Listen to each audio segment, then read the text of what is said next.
Well, Tyler, we really want to focus now on the Northeast Kingdom. That region was hit so hard in these back-to-back years of flooding, but specifically Lyndonville. Here we are, July 10th, observing that anniversary, but Lyndonville really had two serious heavy blows that it faced in July of last year. That's exactly right, Jack. They had this rain that was coming down a year ago today, but then also 20 days after that, they got hit again very hard. And the ground was already so saturated and so wet, the rivers were so high that there was just nowhere else for the water to go, leading to that flooding that has created some of those just long-lasting images that we'll never really forget.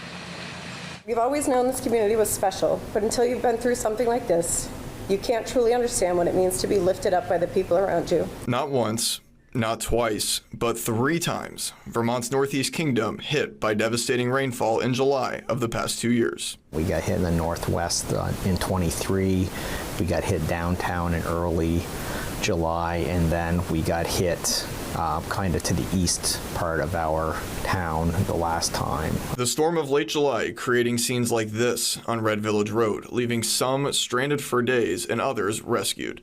A year and $5 million later, the road's in much better shape, with repavement expected in the coming weeks. I remember walking up Red Village Road soon after the flood and seeing the incredible damage.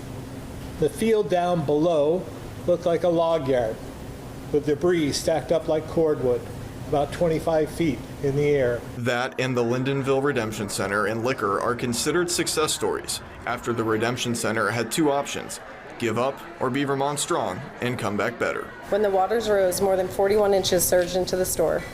By the time the floodwaters receded, nearly all of our equipment and inventory had been destroyed. It's a phrase the kingdom embraced throughout the process to build back to where they are today, but knowing there's still work to do. The Northeast Kingdom is a truly special community.